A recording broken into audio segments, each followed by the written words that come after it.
Bab 3 Yesus ditangkap. Yesus sedang berdiri bersama ketiga rasulnya di jalanan antara Getsemani dan Taman Zaitun, ketika Yudas dan komplotan yang menyertainya muncul. Pertengkaran terjadi antara Yudas dan para prajurit. Yudas menghendaki agar ia maju terlebih dahulu dan berbicara kepada Yesus dengan tenang seolah tak terjadi apa-apa. Kemudian barulah mereka maju dan menangkap juru selamat kita, dengan demikian seakan-akan ia tak ada hubungannya dengan peristiwa yang terjadi. Tetapi para prajurit menjawab dengan sengit, "Tidak demikian, kawan, engkau tidak akan lepas dari tangan kami sebelum orang Galilea itu ada dengan aman dalam genggaman kami." Mereka melihat kedelapan rasul yang lain bergegas datang untuk menggabungkan diri dengan Yesus ketika mendengar keributan yang terjadi. Para prajurit tanpa mengindahkan keberatan Yudas memanggil keempat prajurit pembantu, yang berada tak berapa jauh dari mereka, untuk membantu. Ketika, dengan bantuan sinar rembulan, Yesus dan ketiga rasulnya pertama kali melihat pasukan bersenjata itu, Petrus bermaksud melawan mereka dengan kekuatan senjata. Ia mengatakan, "Tuhan, kedelapan yang lain sudah dekat, marilah kita menyerang mereka." Tetapi Yesus memintanya agar tetap tenang, lalu ia berbalik dan mundur beberapa langkah. Saat itu, 4 murid muncul dari taman dan bertanya apakah yang telah terjadi. Yudas hendak menjawab, tetapi para prajurit menyela dan tidak memperbolehkannya berbicara. Keempat murid itu adalah Yakobus muda, Filipus, Thomas dan Natanil. Natanil, yang adalah putra Simeon tua, bersama beberapa orang murid lainnya telah menggabungkan diri dengan kedelapan rasul di Getsemani, mungkin diutus oleh para sahabat Yesus untuk mengetahui apa yang terjadi, atau mungkin sekedar terdorong rasa ingin tahu dan cemas. Para murid yang lain maju mundur dengan was-was, siap melarikan diri begitu ada isyarat. Yesus menghampiri para prajurit dan bertanya dalam suara yang tegas dan jelas, "Siapakah yang kamu cari?" Para pemimpin menjawab, "Yesus dari Nazaret." Yesus berkata kepada mereka, "Akulah dia." Baru saja ia mengucapkan kata-kata ini, mereka semuanya jatuh ke tanah, seolah-olah terserang-ayan. Yudas, yang berdiri dekat mereka, amat tercengang, dan sementara ia maju menghampiri, Yesus menggamit lengannya dan berkata, "Sahabat, dari manakah engkau?" Yudas dengan terbata-bata mengatakan sesuatu tentang urusan yang harus dikerjakannya. Yesus menjawab beberapa patah kata, yang artinya, adalah lebih baik bagimu sekiranya engkau tidak dilahirkan. Tetapi, aku tak dapat mengingat kata-katanya dengan tepat. Sementara itu, para prajurit telah bangkit kembali dan lagi, mereka menghampiri Yesus, tetapi mereka menunggu isyarat ciuman. Yudas telah berjanji untuk menyalami gurunya dengan ciuman agar mereka dapat mengenalinya. Petrus dan para murid yang lain mengelilingi Yudas dan mencercanya dengan macam-macam makian, menyebutnya pencuri dan pengkhianat. Yudas berusaha meredakan amarah mereka dengan segala macam dusta, tetapi usahanya sia-sia belaka, sebab para prajurit maju dan melindunginya, yang segera mengungkapkan kebenaran yang sesungguhnya. Lagi, Yesus bertanya, "Siapakah yang kamu cari?" Jawab mereka, "Yesus dari Nazaret." Kata Yesus, "Telah kukatakan kepadamu, akulah dia. Jika aku yang kamu cari, biarkanlah mereka ini pergi." Dengan kata-katanya itu, para prajurit jatuh ke tanah untuk kedua kalinya. Mereka gemetaran bagaikan terserang-ayan. Lagi, para rasul mengelilingi Yudas dan meluapkan amarah mereka atas pengkhianatannya yang hina. Yesus berkata kepada para prajurit, "Bangkitlah," dan mereka pun bangkit, tetapi, pada mulanya bisu 1000 bahasa karena ketakutan. Lalu, mereka menyuruh Yudas untuk segera memberikan isyarat yang telah mereka sepakati, sebab perintah yang disampaikan kepada mereka adalah untuk menangkap dia seorang, yang dicium Yudas. Yudas menghampiri Yesus dan memberinya ciuman, seraya berkata, "Salam Rabi." Yesus menjawab, "Hai Yudas, engkau menyerahkan anak manusia dengan ciuman." Segera para prajurit mengepung Yesus, dan para prajurit pembantu menangkapnya. Yudas hendak melarikan diri, tetapi para rasul mencegahnya. Mereka menyerang para prajurit sambil berseru, "Tuhan, mestikah kami menyerang mereka dengan pedang?" Petrus, yang paling tidak sabaran dari yang lain, menghunus pedang dan menetakkannya kepada Malchus, hamba imam besar, yang hendak menghalau para rasul, sehingga putus telinga kanannya. Malchus jatuh ke tanah dan suatu kegemparan besar terjadi. Para prajurit pembantu telah mencengkeram Yesus dan hendak mengikatnya, sementara Malchus dan para prajurit yang lain berdiri di sekelilingnya. Ketika Petrus menyerang Malchus, para prajurit yang lain sibuk memukul mundur para murid yang maju terlalu dekat, dan mengejar mereka yang melarikan diri. Keempat murid muncul dari kejauhan dan melihat dengan gentar peristiwa yang terjadi di hadapan mereka. Tetapi, para prajurit masih terlalu terkejut atas jatuhnya mereka yang kedua kalinya, sehingga tidak terlalu menghiraukan kehadiran keempat murid. Lagi pula mereka tidak hendak meninggalkan juru selamat kita tanpa jumlah pengawal yang cukup untuk mengawasinya. Yudas melarikan diri segera sesudah ia memberikan ciuman pengkhianatan, tetapi ia berpapasan dengan beberapa dari para murid yang menghujaninya dengan caci maki. Namun demikian, 6 orang Farisi datang menyelamatkannya, dan ia melarikan diri sementara para prajurit pembantu sibuk hendak membelenggu Yesus. Ketika Petrus menyerang Malchus, Yesus berkata kepadanya, "Masukkan pedang itu kembali ke dalam sarungnya, sebab barang siapa menggunakan pedang, akan binasa oleh pedang. Atau kau sangka, bahwa aku tidak dapat berseru kepada Bapakku, supaya ia segera mengirim lebih dari 12 pasukan malaikat membantu aku? Jika begitu, bagaimanakah akan digenapi yang tertulis dalam kitab suci, yang mengatakan, bahwa harus terjadi demikian?" Lalu katanya, "Biarkan aku menyembuhkannya," dan ia menghampiri Malchus, menjamah telinganya, berdoa, dan telinganya pun disembuhkan. Para prajurit yang berdiri dekat situ, juga para prajurit pembantu serta ke-6 orang Farisi, sama sekali tak tergerak oleh mukjizat yang terjadi. Mereka terus melontarkan kata-kata penghinaan kepada Tuhan kita dan berkata kepada mereka yang berdiri dekat sana, "Tipu muslihat iblis. Kuasa sihir membuat telinga tampak seolah-olah terputus, dan sekarang kuasa sihir yang sama membuatnya tampak seolah-olah disembuhkan." Lalu, Yesus berkata kepada mereka, "Sangkamu aku ini penyamun, maka kamu datang lengkap dengan pedang dan pentung untuk menangkap aku. Padahal tiap-tiap hari aku ada di tengah-tengah kamu di dalam bait Allah, dan kamu tidak menangkap aku. Tetapi inilah saat kamu, dan inilah kuasa kegelapan itu." Orang-orang Farisi memerintahkan agar ia diikat lebih kuat lagi, dan mereka menjawab dengan nada menghina, "Ah, engkau tak dapat menaklukkan kami dengan sihirmu." Yesus menjawab, "Tetapi aku tidak ingat kata-katanya." Para murid semuanya melarikan diri. Keempat prajurit pembantu dan ke-6 orang Farisi tidak jatuh ke tanah mendengar perkataan Yesus, sebab, seperti dinyatakan sesudahnya kepadaku, mereka dan juga Yudas yang tidak jatuh, sepenuhnya berada dalam kuasa setan. Sementara mereka semuanya yang jatuh dan bangkit kembali, di kemudian hari bertobat dan menjadi orang-orang Kristen. Mereka hanya mengepung Yesus dan tidak menganiayanya. Malchus seketika itu juga bertobat oleh karena mukjizat kesembuhan atasnya, dan selama masa sengsara, tugasnya adalah hilir mudik menyampaikan pesan-pesan kepada Bunda Maria dan para sahabat Kristus lainnya. Para prajurit pembantu, yang sekarang sedang mengikat Yesus dengan sangat brutal, adalah orang-orang kafir dari keturunan terendah.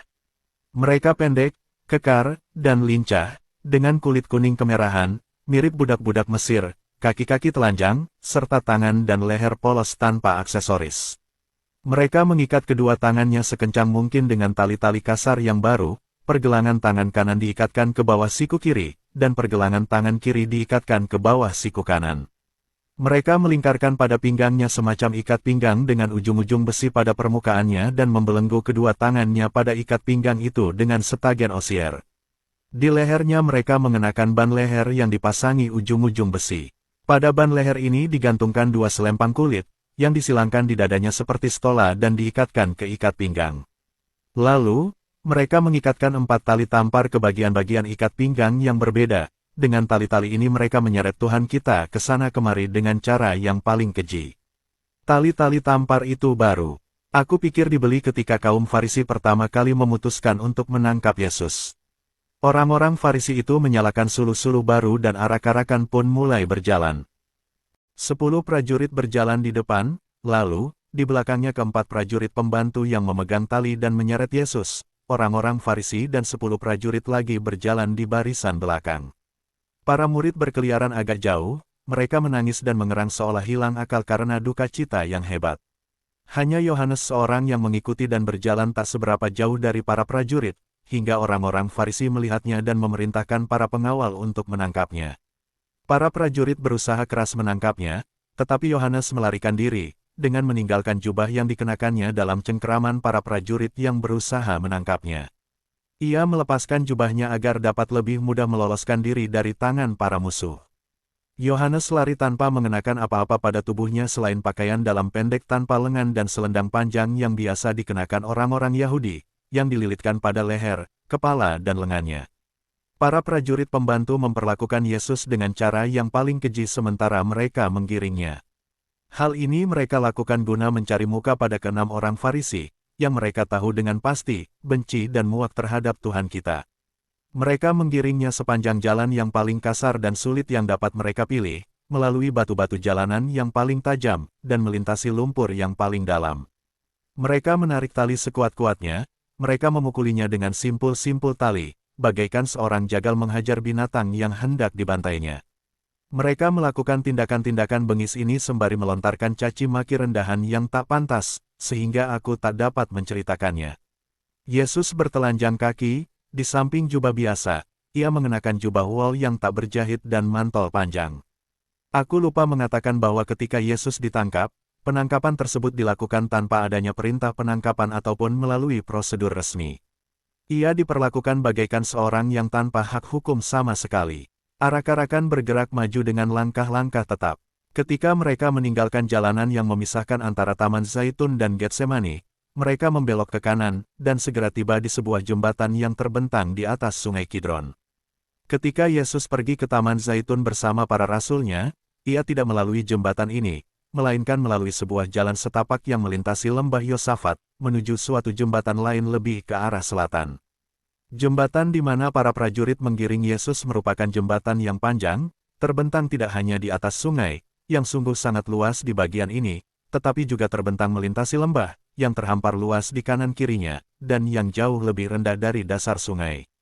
Aku melihat Yesus terjatuh 2 kali sebelum ia mencapai jembatan akibat perlakuan biadab para prajurit yang menyeretnya. Ketika tiba di tengah jembatan, mereka melampiaskan kebrutalan mereka sehabis-habisnya. Mereka menghantam Yesus dengan kedahsyatan begitu rupa hingga ia terlempar dari jembatan dan tercebur ke dalam air. Dengan mengejek mereka menasehatinya untuk melegakan dahaganya di sana. Jika Tuhan Allah tidak melindunginya, pastilah ia mati karena jatuh begitu rupa. Ia jatuh pertama-tama pada lututnya, dan kemudian wajahnya, namun ia berhasil sedikit menyelamatkan diri dengan meregangkan kedua tangannya, yang meskipun terikat erat sebelumnya, sekarang agak mengendor. Aku tidak tahu apakah ini karena mukjizat, atau karena para prajurit telah memotong tali-talinya sebelum mereka menceburkannya ke dalam air. Jejak-jejak kaki, siku, dan jari jemarinya secara ajaib tertera pada batu karang di mana ia terjatuh. Jejak-jejak ini sesudahnya diperlihatkan untuk dihormati oleh umat Kristiani. Batu-batu ini tidak sekeras hati orang-orang jahat yang tidak percaya, yang mengepung Yesus, dan yang menjadi saksi atas saat-saat mengerikan yang menimpa kuasa ilahi, yang telah menyentuh mereka. Aku tidak melihat Yesus meneguk setetes air pun untuk melegakan dahaga yang menguasainya sejak sakrat mautnya di taman, tetapi ia minum ketika terjatuh ke Sungai Kidron, dan aku mendengarnya mengulang kata-kata ini dari nubuat Mazmur, dari sungai di tepi jalan ia minum. Para prajurit pembantu masih memegang ujung-ujung tali yang membelenggu Yesus. Tetapi, pastilah sulit bagi mereka yang berada di atas jembatan untuk menariknya keluar dari air mengingat dinding-dinding dibangun sepanjang jembatan mulai dari tepi sungai. Karenanya, mereka berbalik kembali dan menyeretnya hampir sepanjang Sungai Kidron ke tepian, dan membuatnya menyeberangi jembatan untuk kedua kalinya. Setiap kali, mereka menyertai tindak kekerasan mereka dengan segala makian, hujat dan pukulan-pukulan. Jubah wolnya yang panjang, yang seluruhnya basah terendam air, melekat di kakinya, merintangi setiap gerak langkahnya, dan membuatnya hampir tak mungkin berjalan. Ketika ia tiba di ujung jembatan, ia jatuh terkapar. Mereka menariknya kembali dengan cara yang paling kejam, menyesahnya dengan tali dan mengikatkan ujung jubahnya yang basah ke ikat pinggang, sekaligus menganiayanya dengan cara yang paling pengecut. Belum lewat tengah malam ketika aku melihat keempat prajurit pembantu itu secara tak berperi kemanusiaan menyeret Yesus di atas sebuah jalanan sempit yang penuh bebatuan, serpihan-serpihan batu karang, onak dan duri, di seberang Sungai Kidron. Keenam Farisi yang bengis itu berjalan sedekat mungkin dengan Yesus, tak henti-henti menghajarnya dengan tongkat-tongkat tebal yang runcing. Melihat kaki-kakinya yang telanjang dan berdarah, terkoyak batu kerikil dan ranting-ranting, mereka berseru mengejek, pendahulunya, Yohanes Pembaptis, pastilah tidak mempersiapkan jalan yang baik baginya di sini, atau, kata-kata Maleaki, petik terbalik lihat, aku mengutus malaikatku mendahului engkau untuk mempersiapkan jalan bagimu, pastilah tidak berlaku sekarang. Setiap olok-olok yang dilontarkan orang-orang ini membangkitkan kekejaman yang lebih hebat dalam diri para prajurit pembantu. Para musuh Yesus memperhatikan bahwa beberapa orang muncul di kejauhan. Mereka hanyalah para murid yang berkumpul ketika mendengar bahwa guru mereka ditangkap, dan yang dengan cemas berusaha mengetahui apa yang terjadi. Tetapi kemunculan mereka membuat orang-orang Farisi merasa tidak tenang, khawatir kalau mereka berusaha membebaskan Yesus.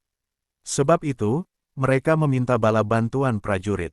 Dari jarak yang sangat dekat, dari pintu gerbang yang berhadapan dengan sisi selatan Bait Allah, yang menuju ke suatu dusun kecil yang disebut Opel ke Bukit Sion, di mana terletak kediaman Hanas dan Kayafas, aku melihat sepasukan prajurit, kurang lebih 50 orang, membawa suluh dan tampak siaga untuk melakukan segala sesuatu. Tampang mereka bengis, mereka berseru dengan suara lantang untuk memaklumkan kedatangan mereka, sekaligus mengucapkan selamat kepada rekan-rekan mereka atas keberhasilan misi. Hal ini mengakibatkan sedikit kebingungan dan kekacauan di antara para prajurit yang menggiring Yesus. Malchus dan beberapa yang lain memanfaatkan kesempatan ini untuk menyimpang serta melarikan diri menuju Bukit Zaitun. Ketika pasukan prajurit yang baru itu meninggalkan Opel, aku melihat para murid yang telah berkumpul di sana menyebar, sebagian pergi ke satu arah, sebagian lagi ke arah lain.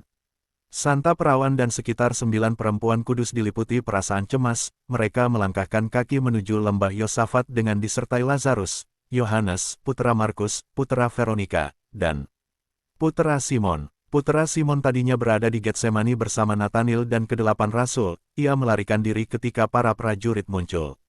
Ia sedang menceritakan kepada Santa Perawan segala sesuatu yang telah terjadi, ketika pasukan prajurit yang baru datang menggabungkan diri dengan mereka yang menggiring Yesus.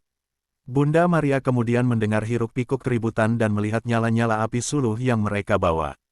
Pemandangan ini membuatnya tercekam ketakutan, ia jatuh tak sadarkan diri. Yohanes membawanya ke rumah Maria, ibunda Markus. Ke-50 prajurit yang diperintahkan untuk menggabungkan diri dengan mereka yang menggiring Yesus, merupakan detasemen dari suatu kompi yang terdiri dari 300 prajurit, yang ditempatkan untuk menjaga pintu-pintu gerbang dan daerah sekitar Opel. Sebab, Yudas sang pengkhianat telah mengingatkan para imam besar bahwa penduduk Opel, yang pada umumnya dari kalangan buruh kasar, dan yang pekerjaan utamanya adalah mengambil air dan kayu bagi Bait Allah, adalah pengikut-pengikut Yesus yang paling setia, mungkin mereka akan berusaha menyelamatkannya. Pengkhianat ini paham bahwa Yesus telah mendatangkan penghiburan, mengajar, menolong serta menyembuhkan berbagai penyakit dari banyak buruh-buruh miskin yang malang ini, dan bahwa Opel adalah tempat di mana ia singgah sepanjang perjalanannya dari Betania ke Hebron, ketika Yohanes Pembaptis baru saja dijatuhi hukuman mati. Yudas juga tahu bahwa Yesus telah menyembuhkan banyak tukang batu yang cedera akibat robohnya menara Siloam. Sebagian besar penduduk Opel bertobat setelah wafat Kristus dan menggabungkan diri dalam komunitas Kristiani pertama yang terbentuk setelah Pentakosta.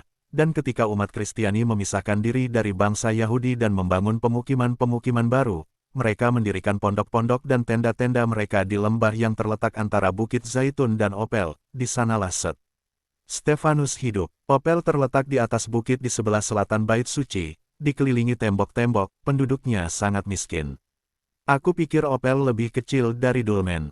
Dulmen adalah sebuah kota kecil di Westphalia, di mana Sir Emerick tinggal pada waktu itu. Tidur pulas penduduk Opel terganggu oleh hiruk-pikuk para prajurit. Mereka keluar dari rumah-rumah mereka dan berlarian menuju pintu gerbang kota guna menanyakan penyebab timbulnya kegaduhan. Tetapi para prajurit menyambut mereka dengan kasar dan memerintahkan mereka untuk segera pulang ke rumah. Sebagai jawab atas pertanyaan penduduk yang bertubi-tubi, mereka menjawab, "Kami baru saja menangkap Yesus, nabi palsu kalian, dia yang telah menipu kalian mentah-mentah.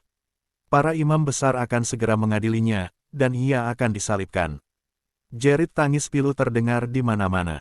Para perempuan dan anak-anak yang malang berlarian kian kemari, menangis sembari meremas-remas tangan mereka, terkenang mereka akan segala kebajikan yang telah mereka terima dari Kristus.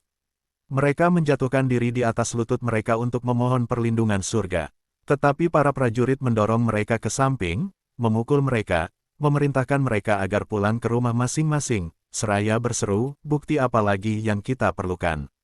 Bukankah tingkah laku orang-orang ini nyata-nyata menunjukkan bahwa orang Galilea itu memicu pemberontakan?" Namun demikian, Tampak juga sedikit kecemasan dalam wajah dan sikap mereka, khawatir akan timbulnya pergolakan di Opel. Karenanya, mereka hanya berusaha menghalau penduduk dari bagian-bagian kota yang akan dilalui Yesus. Ketika prajurit-prajurit bengis yang menggiring Yesus telah dekat pintu gerbang Opel, ia terjatuh lagi dan tampaknya tak dapat melangkah lebih lanjut. Salah seorang di antara mereka, tergerak oleh belas kasihan, mengatakan kepada yang lain, "Tidakkah kau lihat bahwa lelaki malang ini sama sekali telah kehabisan tenaga? Ia tak dapat menopang dirinya sendiri karena berat beban rantai yang membelenggunya. Jika kita hendak membawanya kepada imam besar dalam keadaan hidup, kita perlu melonggarkan tali-tali yang membelenggu kedua tangannya agar ia dapat sedikit menyelamatkan dirinya apabila terjatuh." Pasukan berhenti sejenak, tali temali dilonggarkan. Seorang prajurit lain yang baik hati memberikan air minum kepada Yesus dari suatu sumber mata air dekat situ. Yesus mengucapkan terima kasih kepadanya dan berbicara tentang air hidup yang harus diminum oleh semua orang yang percaya kepadanya. Tetapi, kata-katanya ini semakin membangkitkan murka orang-orang Farisi. Mereka menghujaninya dengan caci maki dan sumpah serapah.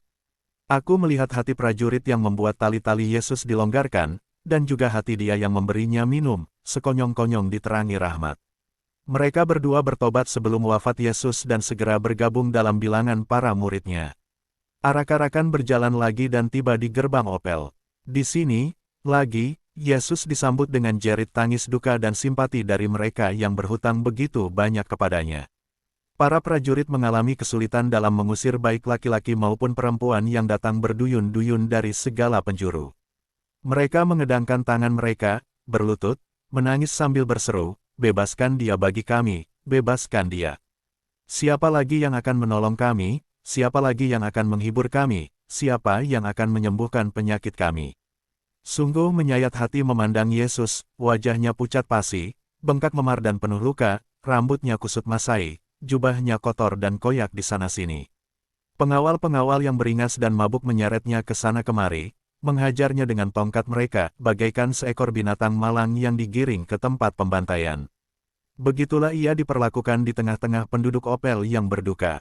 Orang-orang lumpuh yang dibuatnya berjalan, orang-orang bisu yang dibuatnya berbicara, dan orang-orang buta yang dicelikkannya, semuanya, namun dalam kesia-sian belaka, mengajukan dengan sangat permohonan bagi pembebasannya. Banyak orang dari kalangan terbawah dan terendah dikirim oleh Hanas, Kayafas, dan para musuh Yesus lainnya, untuk menggabungkan diri dalam arak-arakan, dan membantu para prajurit baik dalam menganiaya Yesus maupun dalam menghalau penduduk Opel. Kota Opel terletak di atas bukit. Aku melihat banyak sekali gelondongan kayu ditempatkan di sana siap digunakan untuk pembangunan. Arak-arakan harus menuruni bukit, lalu melewati sebuah pintu gerbang yang dipasang di dinding kota. Di salah satu sisi gerbang berdiri sebuah bangunan besar yang dulu didirikan oleh Salomo, dan di sisi lainnya kolam Betsaida. Setelah melewati gerbang ini, mereka mengikuti arah ke barat menuruni jalanan yang curam, yang disebut Milo. Jalanan ini membelok ke selatan dan menghantar mereka ke kediaman Hanas. Para pengawal tak kunjung henti melampiaskan kekejian mereka kepada juru selamat ilahi kita. Mereka memaklumkan perbuatan yang demikian dengan dalih bahwa khalayak ramai yang berkerumun di depan arak-arakan memaksa mereka bertindak kasar. Yesus jatuh 7 kali antara Bukit Zaitun dan kediaman Hanas. Penduduk Opel masih dalam keadaan ketakutan hebat dan berduka, ketika mereka melihat Santa Perawan berjalan melintasi kota, dengan ditemani para perempuan kudus dan beberapa sahabat, dalam perjalanannya dari lembah Kidron ke rumah Maria, ibunda Markus. Pemandangan ini semakin mengharu-birukan mereka, dan mereka memenuhi tempat itu dengan jerit tangis dan sedu-sedan sementara mereka mengerumuni dan bahkan hampir-hampir menggotong Bunda Yesus dalam pelukan mereka. Bunda Maria diam 1000 bahasa karena duka cita yang dahsyat. Ia tidak juga membuka mulutnya ketika telah tiba di rumah Maria, ibunda Markus, hingga kedatangan Yohanes, yang menceritakan segala sesuatu yang ia lihat sejak Yesus meninggalkan ruang perjamuan. Selang beberapa waktu kemudian ia dibawa ke rumah Marta, yang berdekatan dengan rumah Lazarus. Petrus dan Yohanes, yang mengikuti Yesus dari kejauhan, bergegas pergi kepada beberapa hamba imam besar kenalan Yohanes agar dengan bantuan mereka, keduanya dapat masuk ke dalam balai pengadilan di mana guru mereka akan diadili. Para hamba ini bertindak sebagai pesuruh. Baru saja mereka diperintahkan untuk pergi ke rumah para tua-tua dan para anggota sidang lainnya, guna memanggil mereka untuk menghadiri rapat. Para hamba itu ingin membantu para rasul, tetapi melihat banyaknya kendala dalam membantu mereka masuk ke dalam balai pengadilan, mereka memberikan kepada kedua rasul itu mantel panjang yang serupa dengan yang mereka kenakan, lalu meminta keduanya membantu menyampaikan pesan kepada para anggota sidang. Maksudnya, agar sesudah itu mereka dapat ikut masuk ke dalam balai pengadilan Kayafas dan membaur di antara para prajurit dan saksi-saksi palsu, tanpa dikenali, sebab semua orang yang tidak berkepentingan dilarang masuk. Karena Nikodemus, Yusuf dari Arimatea dan beberapa orang lainnya yang berkehendak baik adalah anggota sidang, para rasul berjanji untuk memberitahukan kepada mereka apa yang harus dilakukan dalam sidang, dengan demikian melindungi kehadiran para sahabat Yesus itu, yang jelas nyata tidak dikehendaki oleh orang-orang Farisi. Sementara itu, Yudas berkeliaran turun naik tebing-tebing yang curam dan ngarai-ngarai liar di selatan Yerusalem. Keputusasaan yang dahsyat menguasai segenap dirinya. Iblis mengejarnya kemana-mana, memenuhi benaknya dengan bayangan-bayangan yang bahkan lebih kelam dan tak membiarkannya tenang barang sekejap. Sumber, The Dolorous Passion of Our Lord Jesus Christ from the Meditations of Anne Catherine Emery.